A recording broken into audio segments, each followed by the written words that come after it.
You know, the more we talk about this, the more it becomes clear it really isn't about pins or bags. It's about money.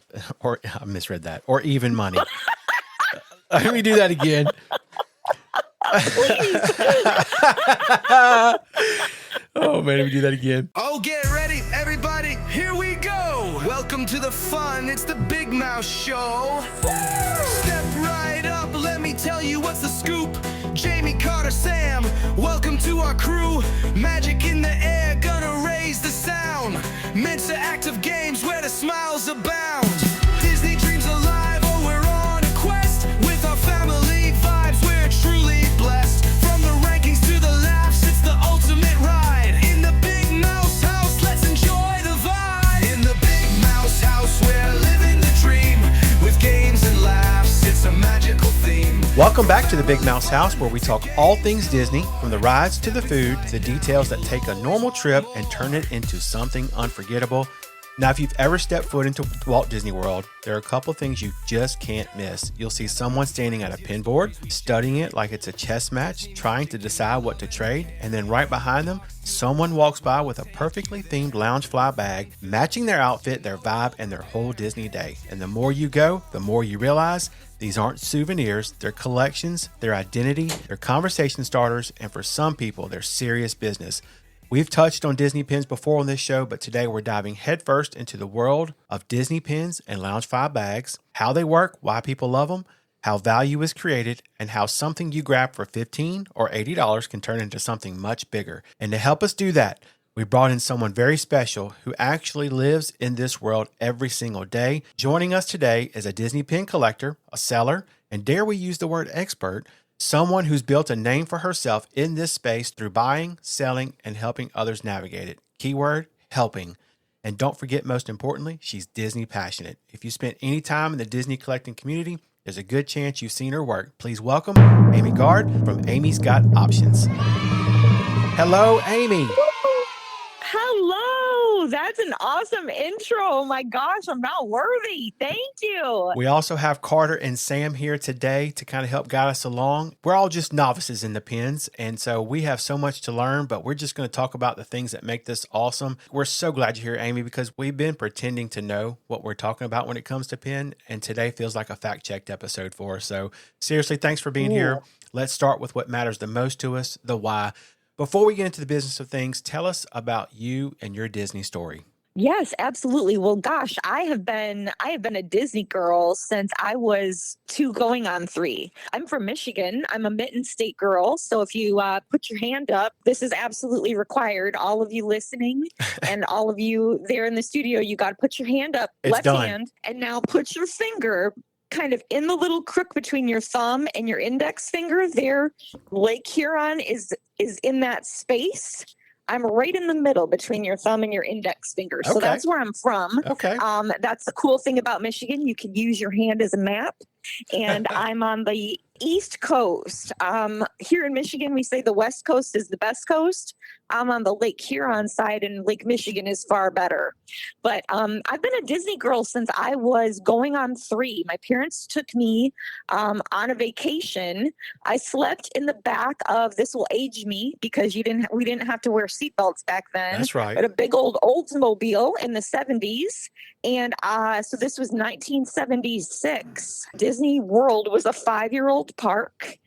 You got paper tickets when you went in. Wow. And I slept in the back of the Oldsmobile window. So between the seat and the window up there high, I slept like a little cat up in that window That's space awesome. on the way on the 23-hour drive. Wow. So we have been to Disney probably a dozen times now with my children, my parents, the whole gang. So love Disney. Found myself in Disney pins, though, completely unexpectedly. All of those trips to Disney, I honestly can tell you I never noticed pin trading. Mm-hmm. I was always the engineer, or my mom calls me the general of the Disney trip. Yeah. I had a printed itinerary and there was a plan. There were reservations, there were fast passes, there were lightning lanes, there were things that needed to be done, and there was an agenda. And I executed that like I was Rommel in the desert in World War II. Like Wow. Sam's a history teacher. He loves that. Oh, I love history. I love history. But my parents were, the last trip, they were like, Amy, can you please come in the hotel room? So, of course, we had adjoining rooms. We were at the Port Orleans Riverside. And I went in and they said, can you please sit down? And I did. And they said, are you trying to kill us? Oh, man. And I said, why would you ask me that? And they said, we can't do this itinerary anymore. We're in our 60s now. This isn't doable. So had to tailor it back a little bit. And even for me, it's gotten to be a little bit too much, but I found pins on Whatnot. Really? Whatnot. Yes. That is where I learned, well, a little bit Facebook. So I found a first personal shopper on Facebook. I missed out on our family Disney trip last year. I planned the whole thing. I had it all planned out. And then my husband unexpectedly had to have surgery. Oh, man. And so I got such terrible FOMO. I wasn't there, but I wanted merch. And suddenly I discovered there was this whole world of pins. Wow. And it was something that you could have and keep from your trip that wouldn't, different from your felt ears with your name embroidered on them. You could look at them all the time. You could get beautiful pin boards and you could start collecting based on your interests. And that was the entryway into what my husband would say has been an obsession ever since. So yes, that's kind of what got me to where I am now. And while I was wildly ripping hidden Mickey bags all over Whatnot, and trying to complete mystery box sets, I found that I had a lot of dupes. And suddenly I had hundreds of pins. My books were exploding with duplicates. What was I going to do with them? So I thought, well, I suppose I could sell them. I know that I won't be able to turn it around and make a profit because I was a lunatic and I would pay, $30 for a $20 bag of hidden Disneys. So I knew I couldn't turn it around and make a profit. And my passion was really more in getting pins for people who were new to collecting, like I was, in their hands for a reasonable price. Well, that's my little more than an elevator speech of how this all got rocking and rolling. So it really went from like being this casual souvenir moment to full on collecting. And I love, and if you've listened to the podcast, we love equipping people. And so that idea of getting other people started into the pin collecting world is just amazing and lines up exactly with our mentalities as well. My motto on my show is the pins are for the people. I'm all about accessibility, whether you are looking for Easter Donald or you are looking for a profile. If I can get my hands on it for a reasonable price, I want to pass it along at the best possible price. And we talk a lot about value and buying your pins from a celebrity, quote unquote, in the Epcot Breezeway versus getting your pins from a small seller like myself. If I make $1 on a pin, that's a great day in my life. Gotcha. Even when I get a great pink a la mode drop price, I might capture something at $39 that sells out instantly, and the next day it's worth $210. I'm going to mark that thing up 13% and let people decide what the value is on Whatnot. Well, we're definitely going to get into the business side, but real quick, I just want to ask, I want to make sure people don't underestimate what we're talking about here. Disney has released thousands of pins since launching pin trading in 1999, and they're constantly dropping new ones. When you go to the parks or you go to Disney Springs and the World of Disney, whatever you're at first, the pricing looks pretty simple. You have like a $10 range for kind of those basic pins, maybe a little bit more now, $20 for those more limited edition pins. And then when we talk about the Loungefly bags, those can range anywhere from $70 to $100 in the parks. That's just the beginning because once you leave the park, and this is kind of what you just talked about, all bets are off because there's this world of resale, and that's kind of where you found your niche and where you found your people. Yes. It's not about the money. I know you enough to know that that's the case, but Just talk to us a little bit about this resale world that we're in. How big is it really? Yeah, it has gotten massive based on everything that I read and everything that I have observed over the last whirlwind of a year. The resale world is massive, whether you're on eBay or Mercari or Poshmark or whatnot, or Facebook or Instagram. Mm-hmm. Reselling is happening on all of those platforms, including people who will link you from Instagram to their Shopify shop. Oh, wow. Where they're selling pins that are, I mean, heck, if you go on eBay today and go and search up Disney pins and you sort them by most expensive to least, you will find pins that are in the tens of thousands of dollars. Incredible. It's huge. And you will find people who are willing to pay that for that pin, so that if they're a quote unquote completist, there are people who have to have every pin for a character that has ever been made. I wanted to be one of those because it's my personality, but I quickly recognized that was not in the budget. Right. Yeah, absolutely. Not if we wanted to keep the house and the lights on, right? So you have to decide where you fall in that range, and then what value is to you. How much does it mean to you to have that piece of Disney history? And that's the beautiful thing, I think, about pins too, is that some of them carry pieces of Disney history. There are piece of history ones that have like broken lights from the Electric Light Parade, or fabric from dolls from It's a Small World. And so I love the way that they can capture from attractions to characters to movies to supporting cast members. There's something in a Disney pin for everyone. And as it comes to Loungefly, that is even crazier. There are Grail Loungeflies. There's the question of whether it's a hard tag or a soft tag Loungefly. And there's definitely elitists who will not even look at a soft tag Loungefly. That came from Hot Topic, and they know the difference. They want that hard tag Parks Loungefly, or they want that hard tag Box Lunch Loungefly. They're not whirling around with no soft tag Loungefly. Put me in that group. Put me in that group. No soft tags here in the Big Mouse house. We got to go hard tags only. I feel it. Yes, it's fair. We're all elitists in our own little way, right? That's right. Sam, you had a question? Let me go back to pins, because Loungefly. Now we've gotten my wife a few Loungeflies, and she loves Figment, big Figment person. But let me try to. Expensive collection. He is always hard to get. Let me go back to the pins, because I think my son has gotten really into pins, and he's 11. Yeah, he's 11. He likes. I think he likes it. Number one, because I like it, but he also really loves baseball cards. And if you run with me on this, see if I'm right. Okay, so you got your basic baseball cards, right? And if I know what the baseball card is, I can set the price based off of, I know it's a Peter Pan ride, pen. I know what it is, but what we really got into this last time we went was the mystery bags. Can you talk a little bit about the mystery bags and the hunt that those mystery bags create? Because everybody wants the chaser, right? The chaser. And can you tell us a little bit about that? Because I think that's something that, number one, our family loves, but I think people would really enjoy this part of collecting. Yes. Well, I'll tell you, I also love I call it a rip.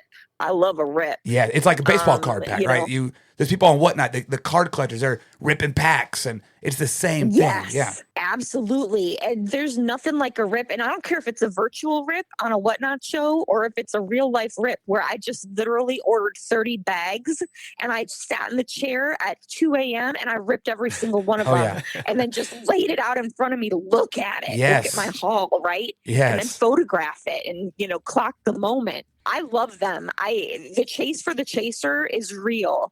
And what's wild is, if you're an annual pass holder, you're paying about $20 for a bag of hidden Mickeys. Right. And of course, the new 2026s just dropped last month. There's such a mystique around when are they going to drop? And people all over this country, especially, resellers particularly, want to time a trip to Disney for when that drop date is going to be. So everybody's whispering to cast members, when are they happening? Because of course the cast members get little collections of those pins early. Yes. And they start trading from their lanyards and they start to build up that energy. So I can tell you that coming into this 2026 Series 1, the rumor is there are going to be 3 series in 2026 versus 2 like we had in 2025. Yes.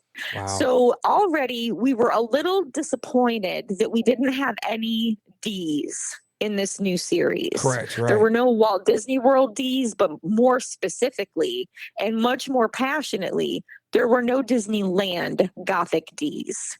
Those are the grail of grails. You've got your Super Chaser headband or ear hat. That's a big one. Right. But I'm telling you, those Gothic Disneyland Ds increase in value instantaneously. That's crazy. They are never a $12 or a $10 pin. We don't have any Disneyland. I've only got Disney World at the house, and because we don't go to Disneyland, so we don't have any of those. I'm here to tell you, you got to get you some Disneyland bags. Wow. There's something about, and I know that I'm talking to Disney World people, and for me, Disney World is my home park, but there's something about the fact that Disneyland was the original, Sure. and that Walt was there, that makes it a little more magical in my mind. Love that. And so there's something about that short, squat, wide castle, and especially those Gothic Ds that will absolutely light a fire in me to chase after them. So we rip bags almost every week in my show on Whatnot. I was doing it last night at 2:00 in the morning. We were ripping Disneyland bags. Wow. And I sold out of those bags at 2 a.m. to 4 a.m. I was on Whatnot and we sold through them. We ripped through 40 bags in a couple of hours. Oh my gosh. So we're not alone. You and your son are not alone. Everybody is chasing those chasers. It's exciting and it's fun, but there's nothing worse than getting, a pile full of, especially right now, hexagons and cupcakes. Yeah, I'm looking at it right now. Those are the ones I would not want either. Real quick, Amy, I want to clarify. So when you walk into the pin store or whatever, you can see on the wall the different characters that are available for you. And it goes across the whole Disney landscape. But what you guys are talking about are basically these packs that you don't know what's inside. And you're taking a chance on it being a common one or maybe something that's harder to get or maybe 2 pins. And you get 2 pins in there. But you don't know. I just want to kind of, for those who don't know, explain what that is. And so it's basically a sealed pack that you don't know what you're getting. So you're kind of rolling the dice. And that's where it's kind of linked to the whole baseball card field, right, Sam? Yes. And they were called hidden Mickeys at first. And now they're hidden Disney packs, correct, Amy? Yes, that is right, because they have extended it out into the Pixar universe, into the Star Wars universe, and so they changed it from hidden Mickeys to hidden Disneys. There are other mystery packs you can buy. Like my son liked those. He really wanted some of the Star Wars, so we bought the Star Wars boxes with a couple of those. And the light side, dark side. Yes, and we got the same exact pins. Oh no! In like 3 boxes, and he was just there's nothing worse than a dupe box. Yeah, the dupes. We don't want the dupes, but a dupe box is even worse because you're like, what am I going to do? And it was our last day, and so he traded them. We have also seen in the parks, we're trading. We were very, very lucky. A cast member traded us a Wave B, a second wave, early last year. And Henry was just overjoyed. Was so excited to get a Wave B early last year. But we've also had not trouble necessarily, but there have been some adults, Disney adults, that will trade for those diamonds. They'll take a diamond from a kid. Could you explain what the diamond thing means on the back of the pin? Because I think for starters and people going on eBay and just buying 30 pins, that's different than these diamond pins. Could you explain that a little bit? Absolutely. So there's a concept that's called, and a lot of cast members prescribe to it these days. It was sort of Disney's way to try and fight against counterfeit or faked pins or scrappers, right? As we call them. Oh, scrappers! I like that. Okay, I'm gonna use that. Scrappers. So what they call it diamond for diamond trading. So if you flip over the back of a Disney pin, a Parks pin, it's important to note that it's a Parks pin because there are lots of different pins out there in the world and licensed pin makers that don't have a diamond on the back of their pin, but they're still a good pin, a licensed Disney pin. But on a Parks pin that comes out of one of those mystery boxes or bags or comes on a card, if you flip it over, there are Mickey heads that are kind of imprinted on the back You've got an FAC number, a FAC number that kind of tracks back to that pin specifically. You've got a stamp that will say Disney Parks, and sometimes will say the year. It sometimes will say limited release or edition and give that number. But it also has a little, 3 like little stones, diamonds, they call them, in the shape of a Mickey head. And that is supposed to be a way to determine that you've got a legit Disney pin, right? That you are trading. And so a lot of traders will say they will only do diamond for diamond, which can be difficult because let's say you are in Michigan, like me, and you're landlocked. You've got a box lunch store and you've got a Hot Topic store, and they sell mystery boxes too. And you go in there and you buy 10 boxes so that you can take them down to Florida to trade on your Disney trip. But nobody wants to trade with you because you don't have a diamond for diamond pin. Gotcha. Right. So you have something that is licensed and is tradable, and on a board it'll be fine.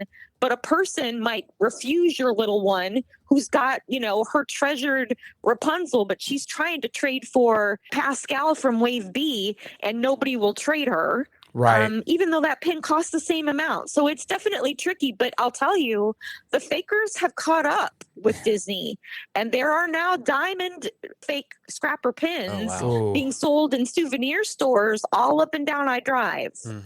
That is not even a telltale way anymore. Some of those scrappers are really good. Some of them are horrible, but some of them are good. For example, the Wave A castles from 2025, the ones that have like the Haunted Mansion and the Epcot castle. Yes, you have that set. So that is now being sold for $20 in souvenir shops on a card. You can buy it. Wow. But you get all 6. They're scrappers. They're faked. Wow. Correct. They are not legit pins, but they're pretty good.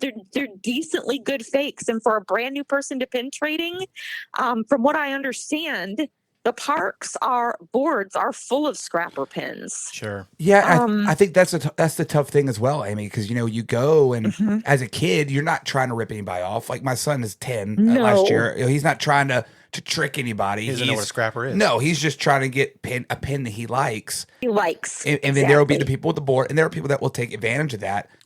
I can give you an example. Last year when they were giving out a 4 set to kids, it was different Epcot worlds. It was like Future, and I can't remember the 4. Yes, I know that one. Yeah, so I love that one. Yeah, it's great. Yes. So we got 2. My son and my daughter both got a set. At that point, we had literally just gotten a folder. We actually bought a folder that day, at Disney World to start trading. They gave those to us, and I didn't realize they were diamonds. Didn't realize how important they were, and I know we traded them for 4 scrappers, and I know we did because I know exactly where I was when I traded them with my daughter. We kept the set, we traded a set, and I was like, man, I wish we'd have kept those because, like you said, diamond for diamond would give my kids more opportunities to trade for things they may like later on instead of, here's a scrapper, which we probably dropped them for. It's painful, but I will tell you this. I have scrappers on my personal board. I know they're scrappers, but they make me happy. Sure. And that's what it's about. So it's okay. End. That's right. It's okay to have scrappers as long as you're not polluting the boards at the parks with them. Right. And taking advantage of children, which I think is just despicable. Especially taking advantage of children. I mean, there are boards I know that are specifically for children. Right. And my understanding is the cast members keep those particularly stocked with good pins because, there are people who are practiced in the subterfuge of Disney. They follow people around to see what people do. There are notorious pin sellers who will put a scrapper on a board and pull off a real pin. Or they'll follow behind you and wait for you to put a real pin on the board. They'll take that pin and then they'll trade it with a scrapper. So it's just kind of sad, really, because new folks to pin trading and even people like me who, I'm buying all of my bags from a shopper who is, of course, marking that up for their time to compensate them for their time, their gas, their annual pass. And so I'm trading in legit pins. But if I go down to Disney, because I haven't experienced many scrappers, I am probably not the best person to identify one. Do you find that when you're doing the online trading and you're ripping your bags, and you're going through, man, what's the feeling when you get a chaser? And again, the chaser is like the Oh my more rare. gosh. What's the feeling like when you get that? You're saying you don't know, Sam. No, I've never gotten a chaser. We've gotten, I think we've probably bought like 10 bags, not a ton, but no, we have not gotten a chaser yet. No, not at all. Oh my gosh. Well, I will tell you 2 weeks ago, I was ripping bags in my show. They were my first set of Disneyland bags from this new series. And I ripped the super headband, Madame Leota. Oh, wow. I'm looking at it right now. Yeah, it's awesome. I almost fell off my chair. I was so excited. I'm screaming in my pin room. I'm like, oh my God, just absolutely losing it. She has a pin room. So delighted awesome. for this person.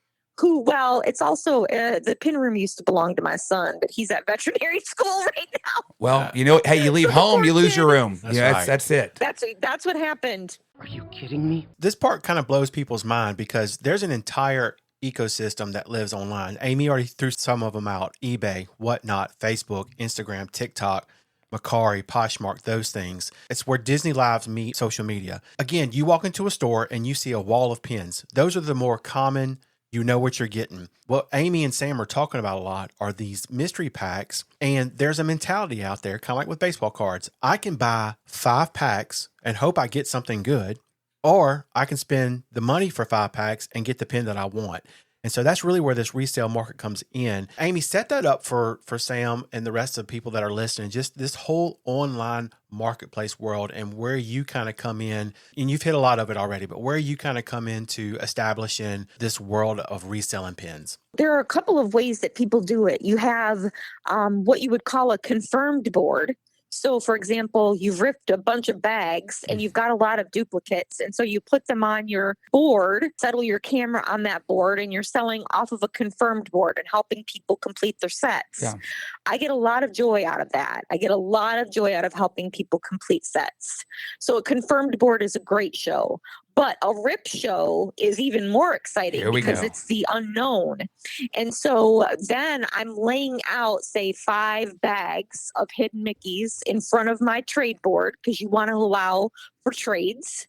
And then I'm allowing that person to pick 1, 2, 3, 4, or 5. Whoa. And people, there's a dogma to it. They've got lucky numbers. They've got theories. Sometimes I might have a pegboard up that has maybe 3 rows of 5 bags. And they're like, I want bag 3 on peg 3.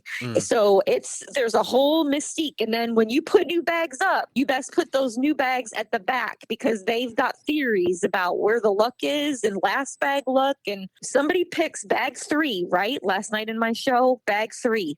And so I bring up bag 3. You want to do it all on the camera, right? Because no sleight of hands. Sure, right. You don't want to have me be, pulling a chaser and then I do a quick little change underneath my table and It's all a of a sudden figment.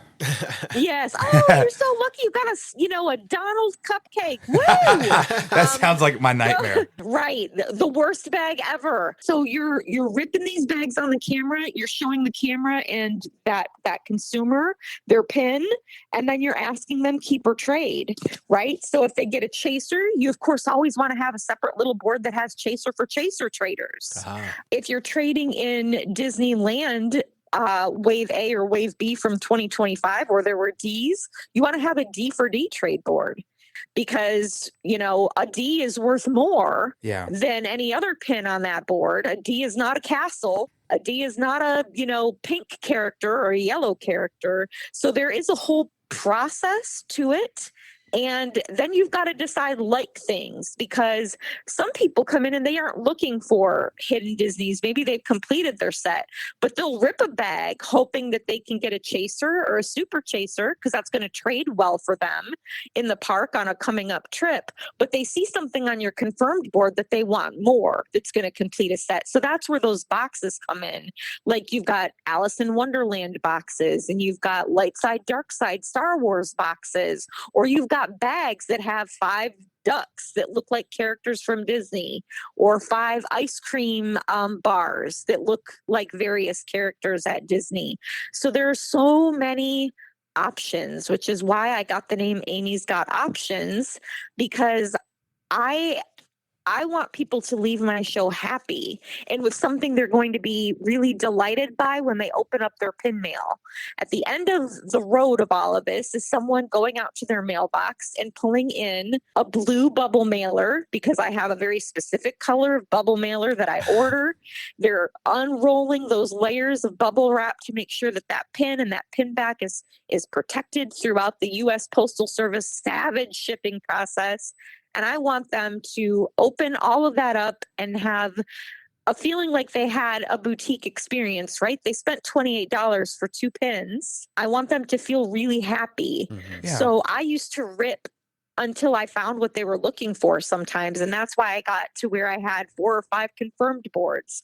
Do a little less of that now. It's not a very good business model. Right. It turns out trying to find people what they're looking for all the time, but it's so much fun. I get secondhand excitement knowing that I've completed someone's set. We completed a couple of sets last night, pulling chasers. And then lots of times the people that are in your Whatnot live show will trade amongst each other. And I love that because it lends to that community aspect. You've got Sally over here in Idaho and Molly out in New Jersey, and they're both trying to complete sets. And they're like, hey, I need a Winter Dale to complete my set. And Sally's like, I need an angel cupcake for my set. And before you know it, they're trading each other. And I'm, switching up the pins on their cards and praying I don't have to go back and watch that moment that they rip that bag so that I don't mess the whole process up. And all of this is basically live. For those who don't understand what Whatnot is, it's basically a live experience where you're watching Amy do these things. You're watching Amy's board. You're watching these interactions. And there are people in her room, typically referred to as the chat room, and they are messaging Amy. They're messaging each other. They're getting excited. And like Amy's talking about, just bringing this world of community. Amy, I think this is probably a good time for us to tell you, I own my own memorabilia card shop for 11 years. And so this world that you're explaining is exactly, and Sam worked there when he was in college with me, and my sons grew up in that as well. And so this idea of community, this idea of, man, that's where it was at for me. And did I get excited watching my customers open things and get, the things that they were looking for? Absolutely. But the best days is when the shop was full and people were interacting with each other. It was just everything that I ever wanted it to be.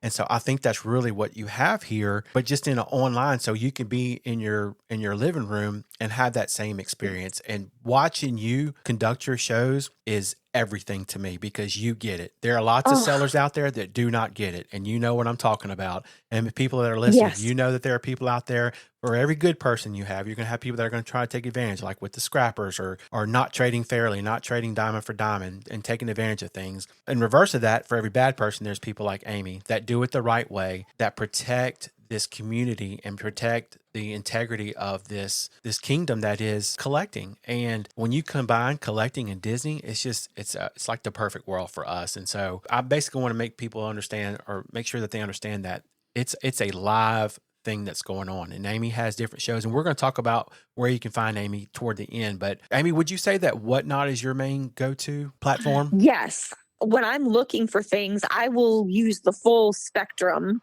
of being able to search for something, whether it's for me, for my personal collection, or it's something that I'm looking for a customer who has bridged over that gap and become a friend. And I know what they collect, and I'm now shopping with them in mind. Right. So that's, I think, the most fun part of the whole thing is you get to know these folks. They come and they spend their time with you once or twice a week, sometimes 3 times a week. Sometimes I pop up on my lunch break because I just need that little pick-me-up. It's very odd. People would call it a parasocial relationship, right? Like if you know me or you spend any time in my shows, you know that I am a super fan of Taylor Swift and Harry Styles. Okay. And I have a very parasocial relationship with them both.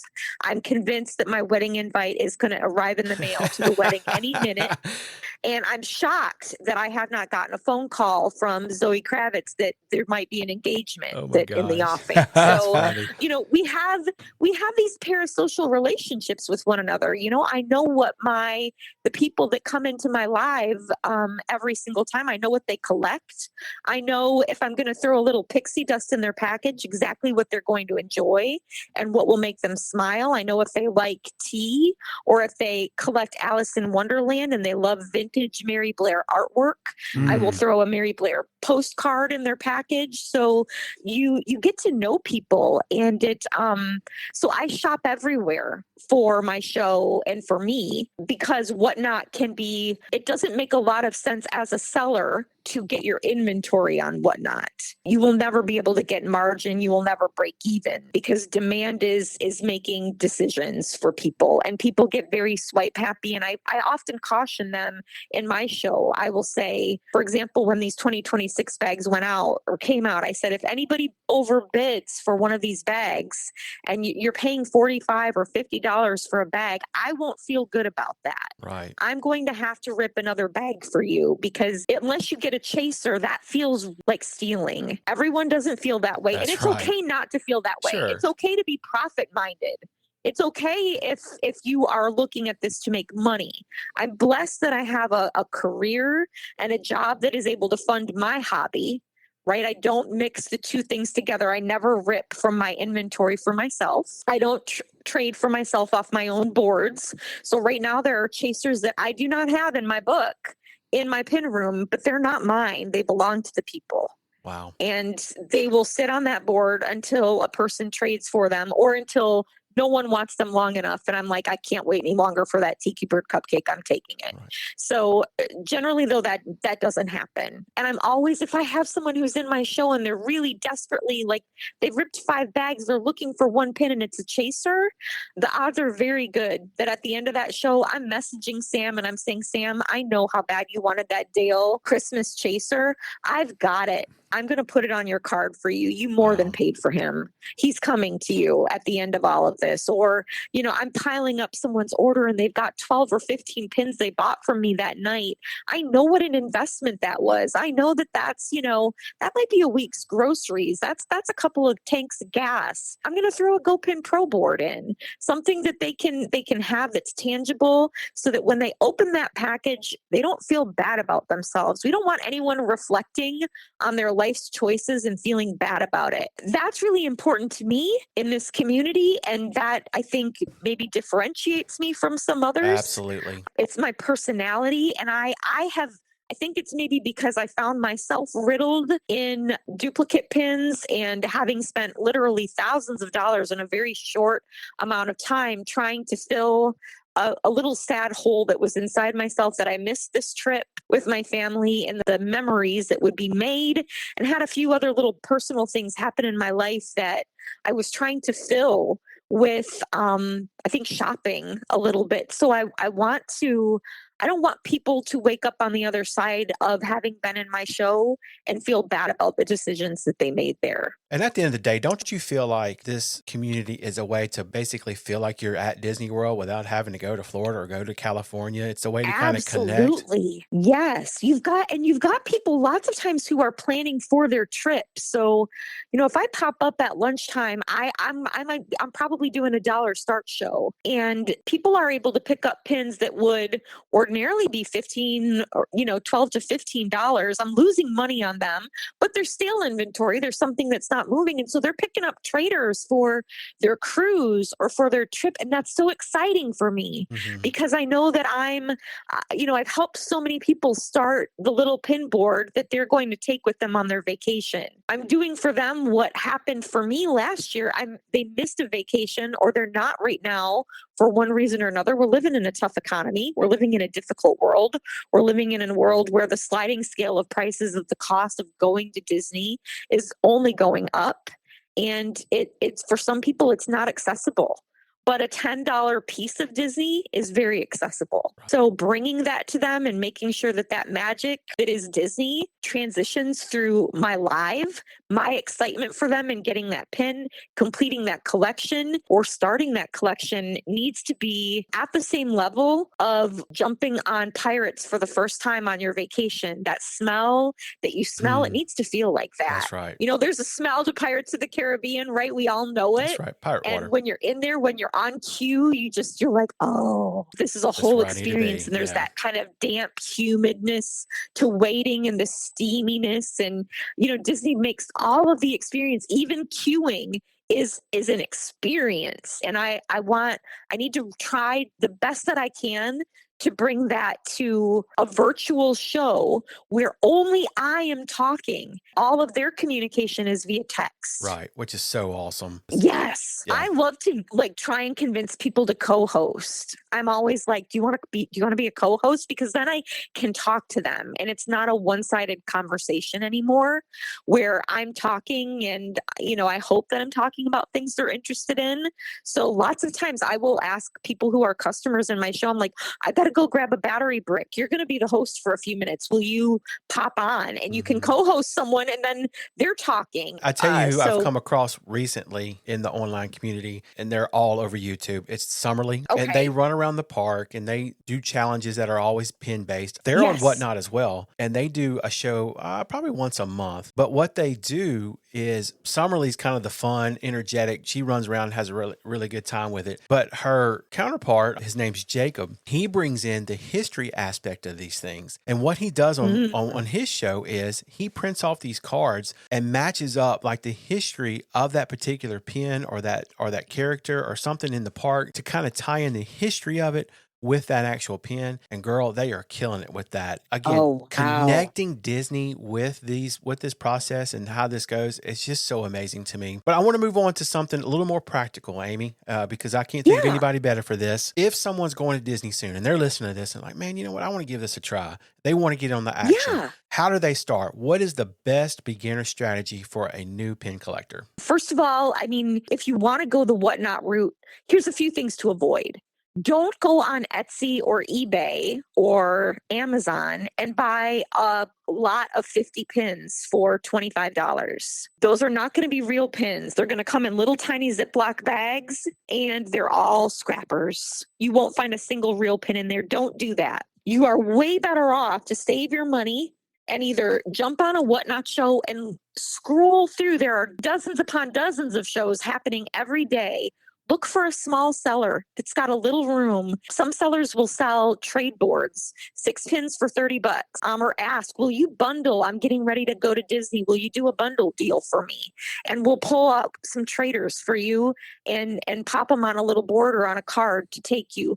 Or save your money completely, go to the park and rip 3 mystery bags. Put them on your little board. Get your rips in. Get yourself excited.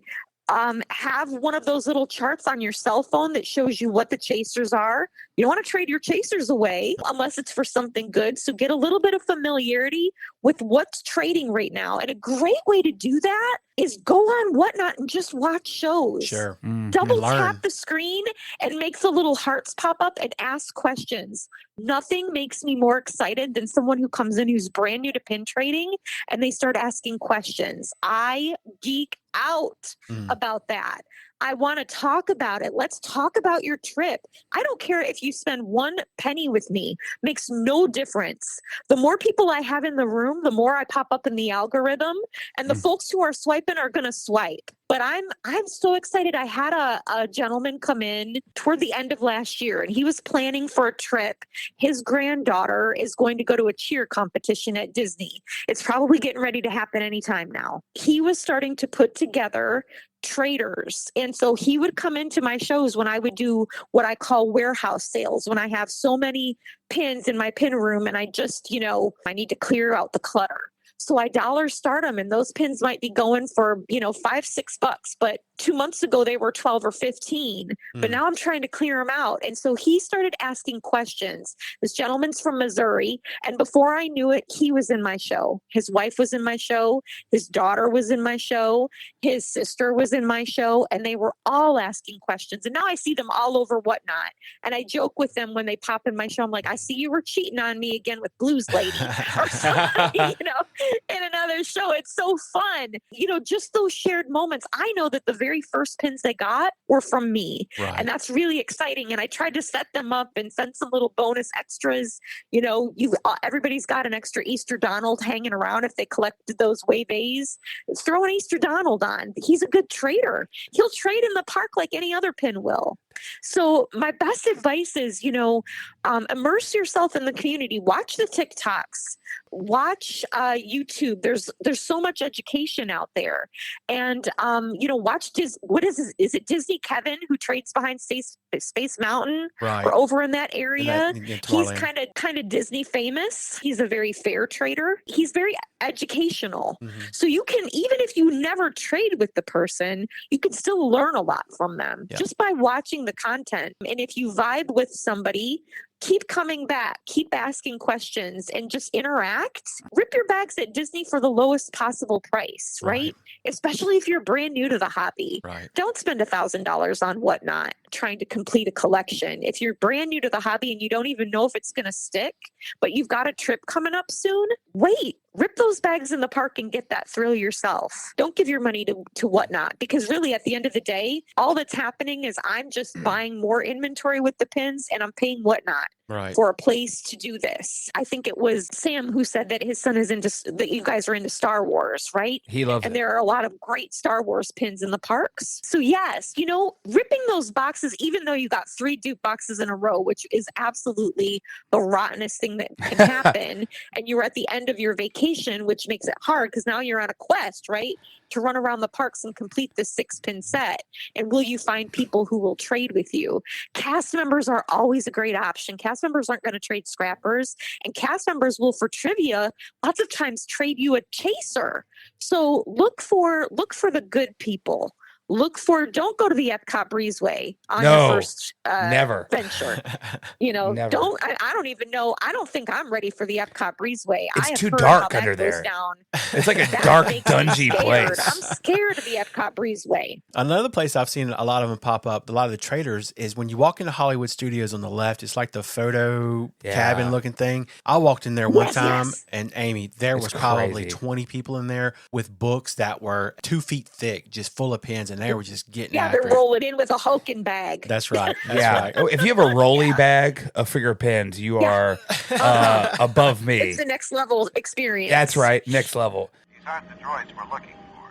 Obviously, you do a lot of ripping. You're doing the mystery bags. Is that your main pins that you're trading on Whatnot, is the mystery bags? I would say, generally speaking, that is my niche. Yeah. I love to do a randomizer game. I do also traffic in WDI pins, Walt Disney Imagineering. Now you're talking about a whole nother level of collecting. When you start to get into Imagineering pins, those are cast member exclusives. Oh. So you can only, if you're me, you can only get them on the secondary market. And those babies are marked up to double the minute they're released. Sure. They automatically increase in value. And then a smart person waits for the market to settle. So for example, you guys, are you ready for this? I'm so excited. I'm jacked up. I have a ticket this summer to go to D23 in California. Whoa.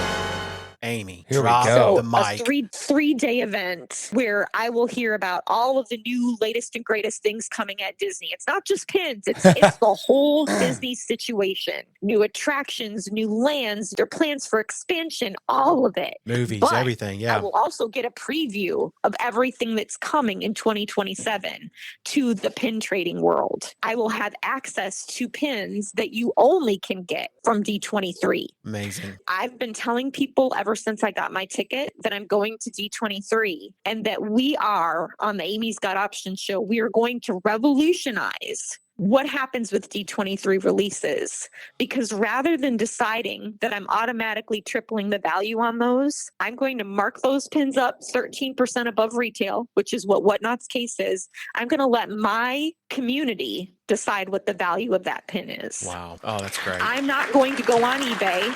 I'm not going to go on other Whatnot shows and see what other folks are determining the value is. You know, a 300-person show is very different from a 30-person show. That's right. And props to all, because there are a lot of amazing sellers on Whatnot who have cast member connections that I am pea green with envy over. Sure. You know, they get every release. Those DEC stamps that just came out a week ago, they got all of them already, and they're selling them already. And I don't know how they get them, and they're never going to tell me. You know, they value them. That's a $30, $40 pin at the Disney company store if you're an Imagineer. And oh my God, do we all wish we would have made different career decisions? You bet. Did any of us know that being an Imagineer was a job? No. When I went to Michigan State University, did I know that was a career path? God, I wish I did. It makes me want to go slap my guidance counselor today, right? I blamed them. Why didn't they tell us? Because the access that you have to history and to collecting, you know, there are some great folks in the community. Scoops Pins. Have you ever heard of Scoops Pins? I haven't. He used to be a photographer on Main Street. Oh, wow. At Walt Disney World for years. And he sells his lanyard pins from all of his years, like they're pristine. He never took them off the backers. Oh, wow. Yeah, there's just so much excitement. So I'm going to D23.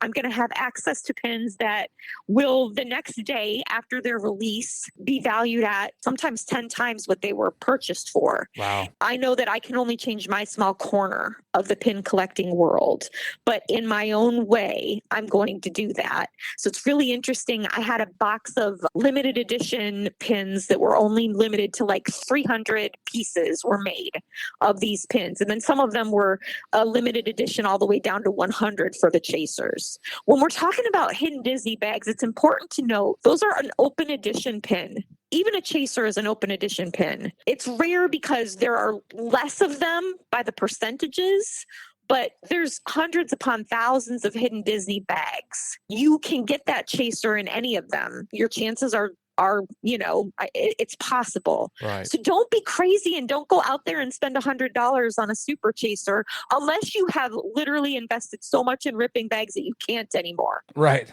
Sometimes it's smarter to know when to fold. If you've been ripping bags for 6 months and you've never pulled a super, it probably does make sense to go on eBay and buy one for $80. You're saving yourself a lot of money. Just give me my money. We love games around here. And so I'm going to call this trade or walk. I'm going to give you a couple scenarios and you tell us what is the best move to make out of these scenarios. Okay. You walk up and you have a limited edition. You just mentioned a numbered pin to 500. Okay. There's only 500 of these made. And the person wants to trade you 8 random pins. What's the better trade? Well, if those 8 random pins are pins that you need, that would be called a break it down trade if you need them, or it's going to make their day to have that pin is they're desperately in search of, make their day and do it. If they've got nothing, then it's okay to say no and walk away. Right. Can I give you a quick, I promise, like a 30-second example of how that can go? Absolutely. Go. I had in my possession 3 days ago a Walt Disney Imagineering Aurora pink dress vanity. Oh, wow. Those are really, really cool, by the way. If you guys don't know, look it up. She's got mad value. She's one of my sleepy girls that I collect.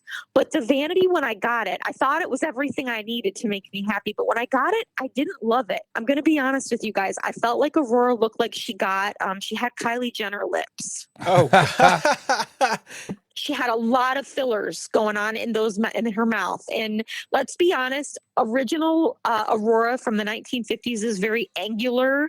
Her features are very petite. Her face is almost a little too angular in some really realistic pins of her. So it just didn't work for me. I had traded away all of my Disneyland Ds from Wave A and Wave B. I had sold them all, trying to hit Premier Shop status on Whatnot like a goofball at 2:00 in the morning when I couldn't sleep. Yeah. And I felt so sad about that. So I posted up this pin that I didn't love on Instagram and said, you know, I'm willing to break it down for a trade. So this is a $500 pin all day long. She could probably trade for $600. And I had a friend from Disneyland reach out to me and say, I'm more than than happy to pay your cash price. It's fair. It's absolutely at market, but I would be willing to trade. What would you want to do? Well, I know he's a Disneyland local. So I said, I need the 12 Disneyland Gothic Ds from 2025, A and B. And then I'd like 4 bags of hidden Disneys from the most recent release and 1 chaser. And he said, done. Oh, wow. So he's got a $500 pin in the mail to him. And I've got what for him cost $60. Those Ds cost him $60 to rip. He's an annual pass holder, right? So those are $60 in pins, those Ds, a chaser that's a $10 pin, and then $80 in bags. But to me, that trade was worth it because those Ds will bring me more joy than College and Aurora brought me. It's a long answer to your question. No, it's a great answer. It can be like that. Not that you don't love Aurora, because you obviously love Sleeping Beauty, but you saw those other things as things that, that's going to take me time. That's going to take me a lot of money to chase all of those things. Yes. Part of it's time. Obviously, a lot of it's money, but man, with one trade that you were able to make, you were able to gain so much things that you really, really wanted. They also got to complete and probably do something they wanted. So, yeah. He's going to be the hero of Mother's Day. This is for Mother's Day gift. There you go. Nice. So this beautiful Walt Disney Imagineering limited edition 400 pin is coming to him. There are some pins that in the wild you almost never see. And Aurora Vanities, you see those a little more often, but an Ariel's hard to find. And Belle, if you find a Belle in the wild, holy cow, she's going to be expensive. So all that being said, it's all in what you value. There's not a Gothic D that I don't want in my collection. Even fantasy ones make me happy. I was going to be happier to have all of those back in my book and have those blank rows in my book be filled back up than I was with that as a centerpiece on my bougie board. Yeah, that's awesome. Those vanities, those are, by the way, if people don't know what the vanities are, in trying to wrap your mind about what these look like, it is Aurora looking into a vanity with a mirror, and there is, Aurora obviously being mirrored back at her. There's Minnie, Cinderella, Gaston, Marie, Miss Piggy, Alice, Ariel. I mean, really, really cool options there for that vanity series. Like you said, very rare, very hard to get. Only from Imagineers. Inexpensive instantly. So I'll give you guys an example. They just released a new series of the vanities in the month of April. Right. Rapunzel was one of the vanities. That's, I think, a $40 pin if you're an Imagineer. Within days of the release being announced, Rapunzel was on sale on eBay. No one even had these pins. The Rapunzel vanity was on sale on eBay for $1,000. Holy moly. What did you say? So it all depends on the character. Now, Uncle Deadly from the Muppets, you can get him for about $200. Probably when the market settles, you'll be able to get him for $150. But the Donald vanity, he's going to increase in value. He's a core character. Those are ones that aren't wildly popular out of the gate, like a Rapunzel, but over time, those will build in value. Those are more consistent you characters. Want to get in the market early on those ones. Wow. That's really, really cool. Well, if you ever come across a Sam the Eagle pin, keep Sam from Louisiana in your mind because that's his favorite guy. Yeah, he's my favorite Muppet for sure. Gosh. Love Sam the Eagle. 2026 has been a big Muppet year for pin trading. Yeah, you got the new Rock and Roller Coaster coming out with Muppets soon, but you've also got, with the 250th anniversary of America, I'm sure, Sam the Eagle is going to be well represented on some pins. Excuse me, Kermit. May I speak with you? I would fully expect that this could be Sam's big summer. Yes, I love it. Coming out. Summer Sam. Oh, that's not a good thing, though, is it? Summer Sam with a lot less murder. Yeah, that's right. Thank you. Okay, yeah, exactly. I should have just stayed at home and let you guys talk this out. Y'all are killing it. I know, just real quick as well, I'm trying to wrap my mind around limited edition versus limited release. Can you just very quickly, what's the difference between a limited edition and limited release? Limited edition means a specific number of pins were created. Okay. So 2,500, 150, 30, it can vary. So only that number were created and no more can be created. Okay. They numbered it, that's it. Limited release means they released that like the Pumpkin Pals back in October. Remember they came in a little pumpkin-shaped box? Yes, I've seen Everybody went crazy over those. That was a limited release. That means those were only available for a short period of time in the parks. They could redo them. They probably won't, but they could if they wanted to. Oh, okay, I gotcha. And like some of these, like 55th anniversary of Davy Crockett's canoes or 15 years of Ariel's Undersea Adventure, those are obviously going to be limited edition with shortened amount. Yeah, shortened numbers. Print runs, Yeah, print runs. where some of these limited release may be later. They may bring out these mystery pins again. Come back with them. Yeah. Come back. I can't wait to get you back and keep going with this because we didn't even get to hardly anything that we had on paper. And we didn't even talk about Loungeflies, Amy. I have so many more Oh my gosh, questions. My fault. No, this I is told great. you I was It's gonna not a be so bad No. thing. No, this No, is look, great. I'm telling you, we don't want to follow a script. We wanted to talk organically, and you hit a home run with that. I promise you. And as somebody, as you have, your first time in Disney World, you said was 76, you Yeah. said? Yes, So- 76. That was the 200th anniversary of America. And Yes. now, 2026, the 250th. So well, I'm excited next time you come back. I really want to talk to you about the way the parks have changed. I know we talked about souvenirs this time, but next time I'd love to hear your perspective on the parks themselves. I have such minimal memories of that very first trip because I was just 2 going on 3. Oh, that's But true. My seminal memories are I remember the Hall of the Presidents. My parents were very impressed by that. My mom and dad were young. They were idealistic. Of course, they're of the generation of, where were you when John F. Kennedy was assassinated? So seeing President Kennedy memorialized in that attraction was incredible for them. They were very young. That was very cool. I remember standing by 10,000 Leagues Under the Sea, which is no more. Yeah. That attraction isn't there anymore. And so, you had tickets. You couldn't ride everything. You Oh could my only gosh. ride until your paper tickets ran out. Oh, So you man. had to decide what attractions were important to you. So my mom and dad were standing there trying to decide, do we let our 2-year-old ride Charming Carousel because she's excited by that? Or would we rather go and drag her screaming onto a doom buggy in the Haunted Mansion? Oh, my goodness. This is So, what we need to hear about. I Okay. know. We got so This is much why to we talk got to about. have you back, Amy. This is great. I would love to. Thank you so much. This really isn't about pins or bags or even money. It's about the moments. It's about standing at a pinboard with your kids or finding that one piece that reminds you of your favorite ride or carrying a bag that instantly takes you back to a trip you never wanted to end. It's like every piece has a story attached to it. And the value isn't always what it sells for. It's what it means to you. That's what Disney does better than anyone else. They take something small, something simple, and they give it meaning. They turn it into something you hold on to long after the trip is over. And whether you're someone who just buys one pin or someone who has thousands, or whether you grab a Loungefly bag just because it looks cool, or you're tracking drops in resale values, you're part of something bigger, a community, a shared experience, a little piece of Disney magic that you get to take home with you. Amy, thank you so much for coming on and sharing your knowledge with us and honestly opening our eyes to just how big this world really is and what this community is all about. Let everybody know where they can find you real quick. Absolutely. Well, thank you so much for having me on Whatnot. You can find me at Amy's Got Options. No punctuation, just AMYS Got Options. Same on Instagram. You can find me there too. Hit me up anytime. I'm more than happy to answer any questions or help hunt down your in search ofs. And if you've enjoyed this episode, make sure you like, comment, and subscribe wherever you're listening. We love hooking up with people like Amy, and we'd love to hear from you. Are you a pin collector? Do you love Loungeflies in the parks? What's your favorite piece you own? Drop it in our comments or send it to us at tbmh25@gmail.com.